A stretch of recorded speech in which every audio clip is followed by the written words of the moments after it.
அஸ்ஸலாமு அலைக்கும் வரஹ்மத்துல்லாஹி வபரகாத்துஹு. ஒரு சகோதரர் ஒரு கேள்வி ஒன்று கேட்டிருக்கிறார். பல் அழகுபடுத்துவது மார்க்கத்தில் அனுமதிக்கப்பட்டிருக்கிறான்னு கேட்டிருக்கிறார்.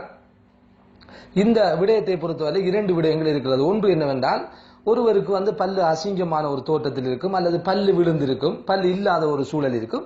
இவர்கள் அந்த பல்லை அழகுபடுத்திக் கொள்ளலாம், அல்லது அந்த விழுந்திருக்கக்கூடிய இல்லாமல் இருக்கக்கூடிய பல்லை அவர்கள் கட்டிக்கொள்ளலாம். உதாரணமாக சிலருக்கு பல்லு முன்னால் வந்திருக்கக்கூடிய சூழல் இருக்கும். இவர்களுக்கு மருத்துவ ரீதியாக அதனை சமப்படுத்துகின்ற முறைமைகள் இன்றைக்கு மருத்துவ ரீதியாக இருக்கிறது. இது மார்க்கத்தில் அனுமதிக்கப்பட்டிருக்கிறது. ஏன்னா அதில் எந்த விதமான ஒரு சிதைவும் செய்யவில்லை.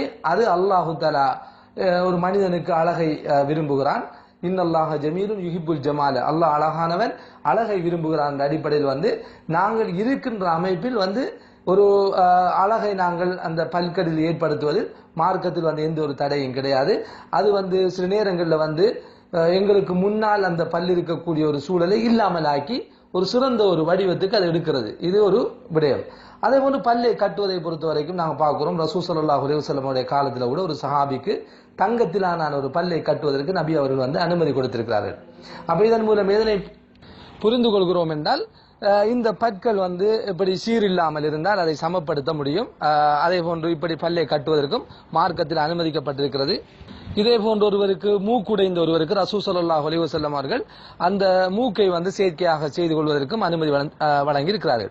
அதே நேரத்தில் இயற்கையாக இருக்கக்கூடிய அமைப்பை மாற்றக்கூடாது. உதாரணமாக ரசூல் ஸல்லல்லாஹு அலைஹி வஸல்லம் ஒரு செய்தியிலே சொன்னார்கள், அல்லாஹு தஆலா சபிக்கிறான் யாரை என்றால் ஒரு பெண்களை பற்றி சொல்கிற போது, அல் நாமிசாத் அல் முத்தனம்மிசாத், அதாவது பல்லினுடைய ஓரங்களை சிதைப்பதையும் அந்த ஓரங்களை சிதைக்குமாறு அதாவது வேண்டிக் கொள்வர்களையும், அதாவது அதை செய்பவரையும் செய்ய வேண்டுவர்களையும் ரசூல் ஸல்லல்லாஹு அலைஹி வஸல்லம் அவர்கள் அந்த பெண்களை சபித்தார். என்றால் ஜாஹிலியா காலத்தில் ஒரு முறைமை இருந்தது. எப்படி என்று சொன்னால், பெண்கள் பல்லினுடைய ஓரங்களை சிதைத்து வலித்து அதை அழகுபடுத்துவார்கள்.